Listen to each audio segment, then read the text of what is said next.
So it's a great pleasure to have you again, Dr. Justin Newman, to talk about something that is as important as anything else. Healthy relationships, fulfilling relationships, all of these that we all want to achieve as human beings. And we never or hardly tend to relate to health itself. So we're eager to learn about your take on functional relationships. I will do my best. There's no doubt about it that we are social creatures. So our relationships play a huge, by the way, I chose a perfect background for this topic. It is perfect. It is perfect. Love is one of those qualities that underpins everything in creation anyway. But that's a rabbit hole maybe for another conversation that we'll pursue at some point. But again, we are social creatures. And so if our relationships are not harmonious and functional, they suffer. And then we ourselves will suffer in turn to a certain capacity, because those relationships give us the nutrients, support, and opportunities to reflect that we need so that we can grow as individuals. So in terms of health and wellness and well-being and fulfillment, it does begin with ourselves. It is your life. You're number one. So we have to start with you and the relationship you have to yourself. But then there's also the relationships you have to others. And they can be reflections, each of us for one another. We can play mirror for each other. We get certain nutrients again from one another that help us grow. There's a lot to this that's important. And we don't live in a bubble or on an island. We need each other. We need each other so that we can learn and grow to our fullest capacity. Then there's the other dimension of the society. We radiate those qualities of harmony and other into the world around us. And if we don't have a way to put a test bed together in a relationship, personal or professional or whatever that's going to look like, all the above, we may be grasping at straws at the end of the day and not know, are we fooling ourselves, or are we really growing together in this world as harmoniously as we could? So it's critical for our health, and it is often overlooked, Kike. So I'm glad we lead in with that topic. You were mentioning nutrients, and since you guys specialize in nurturing our lives with all these wonderful services and products you provide, especially with vitamin infusion, you were telling me that you see everything from the nurturing perspective or nurturing point of view. How nurturing are for the good or for the not so good, being in a healthy or unhealthy relationship? Critical. And I reframed everything as a nutrient in this manner. And as we were chatting about it a little bit earlier before coming on, I may have extrapolate this a little too far. But I realized, especially working with Richard over the last couple of years, that we do get nutrients from our food. Vitamins and minerals are obvious nutrients. But anything that helps us to grow, anything that helps us to learn and grow, is a nutrient. Anything that gives us support that we need for growth is a nutrient too. It's not only derived through our food. The stresses that we face every day in our careers or the challenges we face in the world around us, pressures we get from relationships, as we'll talk about today, anything that puts a pressure on the system is a catalyst that helps enable change and growth. And as you were saying, good, not so good. Of course, more vitamin C. It may obviously be good for us, but it's not always in the good where we're going to see the most growth, because it's counterintuitive in this way. Where we have the most pressure and the most challenge, in those situations we'll grow the most and the fastest. But we have to be willing to look at where are the nutrients in that situation, relationship, etc., that are going to be available for me to grow at this time in a certain direction or in a certain way. And we have to be willing to spend enough time with those uncomfortable elements, whatever they are, to find the nutrients inside them and absorb them and utilize them. And it can be scary to look, especially if a situation coming up in a relationship or other is very challenging. But if we can create kind of a buffer or a little bit of room to sit with something long enough, it's inevitable that we will get what we need from those situations to help us grow, especially when it's not pleasant. It will nurture positively and negatively in a way. Mm-hmm. Everything is going to help us grow. Like if you go to the gym, for example, you can work out for a day and you're going to be uncomfortable. You might have a burning and pain, and you can't stand up or walk a flight of stairs for the next couple of weeks. But if you never go back, that's all you've accomplished is some burning and some pain or whatever. You're not going to lose the 20 pounds you're looking to lose, and you won't have flexibility and endurance or muscle density or whatever other reasons you go to the gym, social too. You know, you're just not going to get the results you're looking for. It's in the discomfort that we were challenged to grow. To take that analogy a step further, of course, you're going to be on these machines and in these classes and have pressure, and it's going to be uncomfortable, and eventually you'll step out and go to the juice bar, and you'll get refreshed and rejuvenated, but you have to get back out on those machines. Again, you have to get back out there. If you don't, you're going to drift, and at the juice bar, you're not going to get the challenge you need to build those muscles, not just physical, in life, emotional, mental. All of these different parts of who we are need the same kind of stimulation and pressures to catalyze them so that we can become the fullest and most capable versions of ourselves possible. You can't stay at the juice bar of your life forever. You got to get back out there, especially if it's uncomfortable, and make enough room and flex a little bit to onboard what that is, but transform and clear and clean any misperceptions or misunderstandings that there might be when you line up to something uncomfortable, and then get the story of, why is this thing coming up? What's the story behind the story? What's happening here that may be recurring that I need to pay attention to? Because these themes or these specific qualities, I need them. They're coming up for a reason. If it's not to specifically challenge me to grow in a direction, maybe it's to share with me a need for my own insight, emotional intelligence wise or otherwise, that I can grow into an area that needs development. You know, as we may explore a little further, some people have a tendency to be a little more masculine or feminine, right? But we need both. We can't be all masculine or all feminine. Yin and yang, they work together in harmony. It can't be 100% one and zero of the other.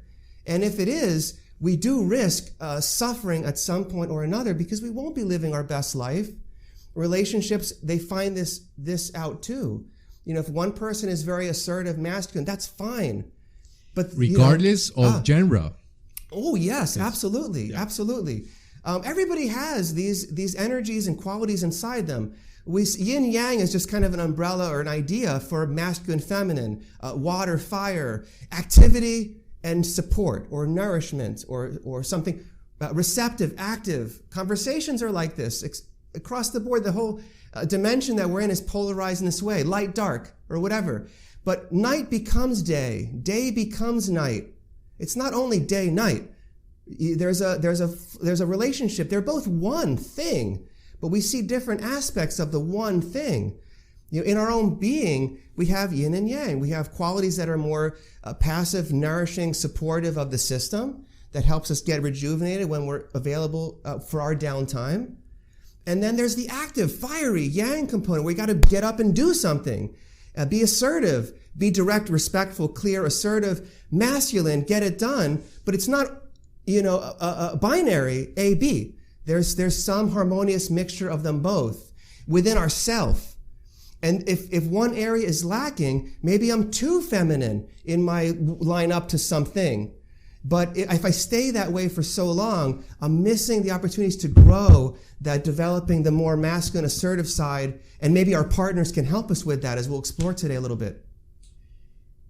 Yeah, I was going to ask you, could it be that the behavior of one of the spouses or members in a relationship can force to bring the feminine out or the masculine out because of the way they are behaving in the first place? Could that influence in you?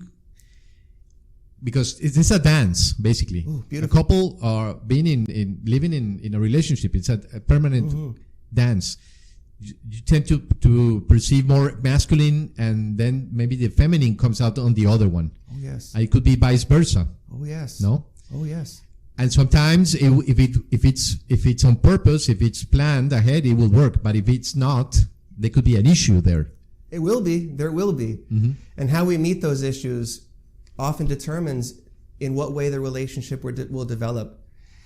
The ideal, of course, is that we have a sense of harmony within our own system, that there's masculine and feminine qualities, right? Again, these are just qualities. It's not really a gender thing or a sexual identity thing, right? We have these qualities inside. And if we can identify with that flow and harmony of qualities within our own system, and we recognize that that's present and available, then yes, as we onboard a relationship, whether it's professional or personal, then it's more easy to see, more obvious, where in the other person, as it links or connects to my own experience, is the exchange. Things can be forced, but this adds more pressure. The way of nature is not forced. It's an easy, flowing, free, meandering way that leads to all kinds of development. It can't be forced. You can't make the flower bloom. It happens in its own time and way, but because of these factors, in a situation where we may be forced per se, we can, with radical acceptance maybe, we can onboard that energy or that force, if you will, with grace and style, and use that as a mechanism for change. But the ideal is if we recognize, hey, this person has a lot of feminine qualities, amazing, I'm getting all the nourishment and support I need from them, and perhaps they need to be fostered in a way that helps them develop more of an assertive masculine within the feminine that they need, and vice versa. Otherwise, a relationship, you find there's a give, or a take, and we're going to burn out sooner or later. And you're not getting the most out of that relationship. How can you help me be more balanced, harmonious in myself? How can I develop more of a harmony, masculine, feminine, give and take in my own system by the relationship that I'm involved in right here in front of me? And we have to be willing to give and take that from each other. It's typical. We have these misunderstandings that men are very masculine and active and assertive, and they're not in touch with their feminine side, emotional intelligence, being intuitive and sensitive, being receptive and listening, being patient, being nurturing. But of course they can be. And women tend to be more receptive and nurturing, et cetera, and classically not assertive and directing and fiery. But of course they can be, right? But in today's society, where competition of genres is encouraged, and sometimes the narrative is that a woman has to be successful in career and has to be the same. I'm not pro or against any of these, but I just feel that some things go along better in one genre than the other. Could it be that there are imbalances that are being shown in basically what we are experiencing? So many broken relationships because identities are lost and purpose are lost. So how is INVITAS your place, where people find not only health with nutrients and acupuncture and hypnosis and all these wonderful things? How is INVITAS also instrumental in achieving that balance back? Wow, what a great question. So we put the emphasis here on the individual. When the individual client, our guest, comes into the center, we can run an assessment to see where are they challenged the most. Is it physical, emotional, mental, social, environmental, situational, what have you? It's some combination of all of them. This is the holistic, right? We might highlight it's an obvious something physical, but everything else is involved too. But yet it starts with you, the individual, and things are tailored around your experience and what's challenging you at that time. How we get your own system recalibrated and boosted so that it's functioning, it's optimal, level will translate into our relationships, right? We have to make sure that I'm not stuck within myself first on all these levels. And I understand in the same token that I present to the world with different characters, different roles, right? Each one may have its own unique mixture of yin yang, depending, right? A mother, a mom may typically be more nurturing, et cetera, et cetera. Not that there aren't the assertive qualities. But then when you put the hat on for the career woman, okay, she may be nurturing in a different context, right? You go to the office, you're not nurturing, but your skill set may be geared more toward the assertive, but it's a different character. This is where a lot of us fall short, is I try to fit the same one square peg in the round hole, the one character that's going to do it all. And it doesn't work that way. You know, career woman goes home, she's got to put on the mom hat. But of course, it goes without saying, but dads, men too. You're out there in the field doing what you do. You got to come home and you got to recalibrate who you are so that the proper mindset and skill set, the proper level and balance of qualities are available. And maybe it changes from assertive masculine to receptive feminine, depending on your situation. You have to be allowing the free flow and harmony. The misunderstanding for a lot of us is we're looking for balance. Balance doesn't exist. 50-50 doesn't exist, except on its way to becoming something else. Harmony is what we're shooting for. It's a give and take. Night becomes day. Day becomes night. Right? Harmony. In a relationship, there's a give and take. If it was 90 and 10%, well, eventually things are going to burn out. But if you take 90% today and I have 10%, but I'm giving 90% in a different way. And then next week you have 10% and I have 90%, but you're still giving 90% in another way, et cetera, then there's flow. But we have to be allowing for this exchange within ourselves and other to continue, or else we do get stuck because someone stays in the majority, like the misunderstanding. And last thing I'll say about this, because I know there's other things we might want to talk about, but society, what we've learned and seen, it creates this model that we feel like, or even subconsciously, we have to follow. The men who are assertive, they can protect the home for thousands of years, but protect becomes dominate. And women who are receptive and nurturing, right, can become submissive and subservient. It's not supposed to be like that. You can be protect but not dominate. You can be receptive, nurturing, but not passive, subservient. We have to each give and take these qualities for each other so that the man can develop a kind of nurture and get that from his relationship. And the woman can develop, typically, right, more assertive and fire and be clear and in that manner of speaking, right? And we don't risk bullying the other through our misunderstandings and misperceptions about what should be happening in a relationship. We know that you are also a big fan of Oriental philosophies. You are a student and a master also in, remind me again, Aikido. Yes. So there's so much also to bring from that knowledge.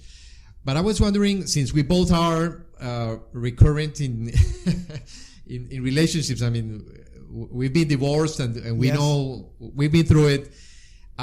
What do you think are the duties, first the rights and the duties as a person that gets into a relationship, start from the start and then throughout the whole life of it, because hopefully it's not going to end, but what has to happen in order for me to make it work? Yes.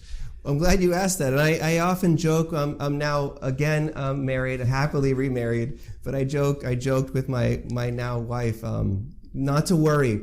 I made all the obvious mistakes the first time. I wasn't a limited character of myself, as we all do as we learn and grow. But back to your question. It starts with us again. I have to be content and harmonious within myself. As I am open to a relationship, that relationship should match what I need for my growth And I have to be willing to be communicating and to be open to communication. This is clear communication is really key for developing a harmonious and fulfilling relationship. We have to be willing to remain authentic and transparent with one another, because relationships are built on, in the best case scenario, 4 primary qualities. Love is critical. It's going to bring everything together. Harmony. There has to be flow, a give and take, a harmonious framework that we can agree. What is the direction this thing is going in? Why did we come together in the first place? This relationship has been formed so we could accomplish something, start a family, a household together, invest. Professional relationships, we all meet for certain reasons, right? And that relationship will run through a particular cycle or course, right? And it has to be allowed to take go through its proper motions, unimpeded. Yet, without clear communication, we may run the risk of completing something, and then the relationship will unravel because we met and we did that thing, and it was hopefully wonderful. But unless we find the next thing and our relationship grows into the next level of what it could be, then whatever it was unravels, and that can be fine too. People come together for a short time, relatively speaking, and they accomplish something great, and that's what it was meant to be. But when we hold on to something that isn't what it was, it's changed. We were lovers and now we're friends. And that's fine. But if we're holding on to something that isn't, this is really where we begin to suffer. The decorum or the structure of the relationship, it's going to change. You know, the student and the teacher. If the student becomes the teacher, well, that relationship has been broken. And that's fine. But when you hold on to this role so adamantly is when we suffer and not allow for things to change. Yet we hope, as you were saying, things continue to grow and develop forever. Best case scenario, we go on to do other great things together. But where it comes down to some of the key elements is this communication. Be authentic with each other, with yourself. Be available and be authentic and transparent for one another. Be willing to onboard what qualities they have, nutrients, right, that you need to grow and vice versa, and be freely giving and disclosing what that person needs. And we'll find 9 times out of 10 that of these qualities, love, harmony, intelligence, things in the universe are intelligently designed, power, right? Power, it takes power for that flower to bloom. Power can be lightning. Power can be lots of things. That a person may major in something like harmony, right? But they might need power or love. And the other person can bring that. Maybe they bring love into your life, but they need harmony in their life. And you bring that. And everybody has all of these qualities, but everyone majors in one. Power, intelligence, harmony, love. We need them all of them. But in relationships, someone's going to bring something that the other person is lacking, and vice versa. And we can give what that person needs and receive what that person has to give and not take too much or give too much, right? Because there's a golden rule. You want to treat others as you'd like to be treated yourself, but there's a silver rule. You never give to people more than they can take, but you never take from people more than they can give. This is important to keep in mind with relationships. We each need all of those qualities. What are you getting in your relationship? Know what it is and be willing to give what the other person needs, and there'll be that kind of give and take so we can grow and flourish across the board and be fulfilled in that way. Okay, this is really what a lot of relationships will come down to. Maybe we need multiple qualities, and you're not going to get the power you need from your spouse, but maybe in your own professional life, you're going to get power or other, and it can be gotten that way. We're not only living through personal or professional relationships. There's so many, and we get these qualities from different sources. But at the end of the day, it's got to come back to you in your own beingness. How are you going to grow to fulfill what you're capable of as a being in this world? And it's by getting those nutrients, qualities in this case, from those relationships. Amazing. We are at this point, we're coming to you live from our studio in Miami, and we'd like to hear from you. We are an organization that caters for the well-being of human beings. Dr. Justin Newman is a founding member of the International Association of Alternative and Ancient Medicine, the IAAM, and we are so proud to have you, you and your partner, Rita Rocha. It's been already a year, more than a year, of activities, of congresses, and actually there's one coming up called, it has to do with depression. I don't have the exact title right now, but we feel that there's a need for this type of discussion, conversation, more and more on social media, because most of it is entertainment or hard news, but hardly anything related to conscience, about the obvious. And since you specialize in health overall, we understand that relationships play a big role in this balance. So being able to recognize what you give, what you get, is it's important, an art, and it's a science. Extrapolate across the board. In society today, not unlike at other times in our history, we're very polarized. You know, people are at odds with each other for various reasons. But the more at odds and the more hyper-polarized we become, the more difficult it is to maintain health and harmony within ourselves, within our relationships, and ultimately within society as a whole. The further we are from each other and less willing we become to at least hear, without judgment, what another person's point of view might be, the better off we're going to become if we start to work in that direction. We got to come together. Keep your opinion, whatever it may be. I'm not trying to change, and vice versa. You have your own mental, emotional, physical, et cetera, the framework, but we're in it together. A rising tide lifts all boats, right? We have to be willing to reach out, as they say in politics, across the aisle, and start building bridges again.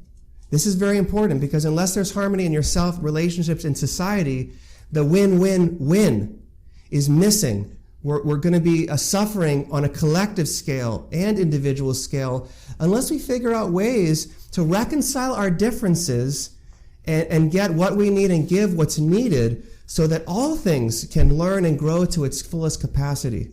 And that is our health. I know that you are the type of doctor that will talk to any patient this way. I mean, whilst doing your normal or expected service, being acupuncture or a vitamin infusion or any other of the wide array of services you offer. So that's good to know that you can get that from your doctor. Yeah, that type of advice. We pride ourselves on this because we know that many doctors out there just don't have the time. Some don't have the interest or the knowledge in this. Working with a collaborative team gives us everything that we need to touch on every aspect of a person. But we really do dedicate ourselves to this and striving to help every single person reach their optimal level of performance and function.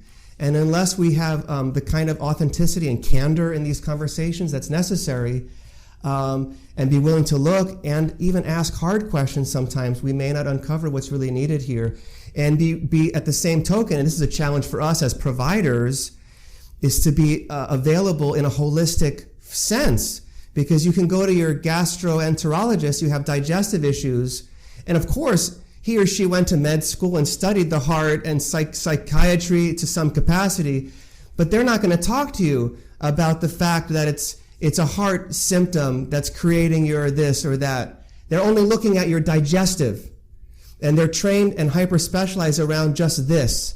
Or did you know that for the eye alone, there are over 5 different kinds of doctors just for the eye? So we have to look at every part of what a person is, and this is the challenge for us, is to explore all of that in a way that makes sense, because you can't, how do you eat an elephant, right? One bite at a time. You can't just take it all on day one. this is the journey that we're on. It's a journey toward optimal well-being and wellness and function and health and performance. And we look at all directions as specialists, but as a collaborative team as well. And this is what makes INVITAS quite unique. And we can see here that you not only stay at your office, you like going out to activities, getting involved with the community, especially the people who care of their bodies. No, they really take care of their physical. You provide assistance like to any. I mean, you attend events. And you provide services. Like right now, what are you doing here with the kid? So this is cupping therapy. Okay. This young man is on a running team, and there's inflammation that had built up around his IT bands, some tendons, pulling on his knees, adding pressure. And we're doing cupping therapy, which is used in other cultures, but in Chinese medicine we use cupping. It's vacuum therapy that brings circulation to these areas and helps clear inflammation. Some people, especially kids, don't love needles so much, and I can appreciate that. I don't love needles that much myself. Ironic, I do acupuncture. But we're doing cupping there. Other people are getting massage therapy, electric stim with their acupuncture, various other therapies. Moxa, we're warming up a needle with incense, heat therapy, ultrasound therapy. There's a lot that can be done for the body so that we're comfortable in our own body, and pain and other symptoms don't hold us back. But pain can affect our mindset, and pain can affect our emotional framework, and also how we line up to situations and to environments that we're in. And so we do address the body, but it's more, as you've gotten the sense of. We go out into the community to help in that way, but it's a community service. We're after social change, medical, but community service too. We do both. Okay. So the number to call for your appointment, if you want to learn more about INVITAS, it's 305-663-5696. And you guys are located in South Miami. We are. And I invite anyone, as you may have heard us say before, to call or even text that number. Those texts come directly to us at the clinic as well. We offer a complimentary well-being assessment. So you can gain in a relatively short time an idea of where your levels of fulfillment and function performance are, what's been holding you back from living your best life. We make suggestions. There's no obligation to do therapy, but it's a chance for us to meet and map out what's possible using this kind of medical or healthcare framework that's just not possible in the conventional scheme of things. Mm-hmm. This is a website, invitasforlife, where you will learn about all the services that are provided. Like we said before, hypnosis, massage. Mm-hmm. There's something even called hypnopuncture. Hypnopuncture, yes. You might see that catchy phrase out there somewhere, but from what I can tell, myself and Pilar, whom you may have seen in other segments, we pioneered this method of combining or hybridizing hypnosis and acupuncture together. When I started out about 23 to 25 years ago, one of my first gigs was working in a center with 6 hypnotherapists and me doing acupuncture. And we realized that about 30% of people have trouble going into their state of trance or hypnosis just because they can't relax. And so we did acupuncture first to help relax those clients. And after about 5 or 10 minutes of relaxation with acupuncture, then the therapist comes in and runs through their session. And 100% of the time, a client will go into some level of trance by using this hybrid. I've worked with other hypnotherapists along the way, and we've mapped out this tool of hypnopuncture pretty fully over the past 20 plus years. Richard and I, we do IV. We create a hybrid of acupuncture with IV vitamin infusions because acupuncture also improves your circulation, and it can help your body absorb and utilize these nutrients on a deeper level more quickly. Even though with the IVs, it's 100% absorption through your bloodstream, but that doesn't necessarily mean it's going to get to all the parts of the body as quickly as you might need. Meanwhile, we're using specific acupuncture points that go along with what that person's medical concerns are. So these are, again, unique facets of our work together under the umbrella of collaborative or integrative medicine is pioneering in these various directions so that we can offer what the best fit is per that unique guest of ours. It may not be acupuncture or hypnosis or infusions or all kinds of massage therapy. As great as any one of these are, mental health counseling, et cetera, we all need all of that at some level.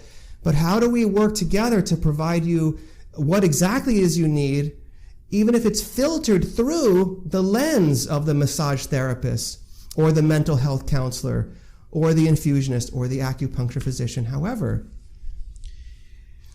Excellent.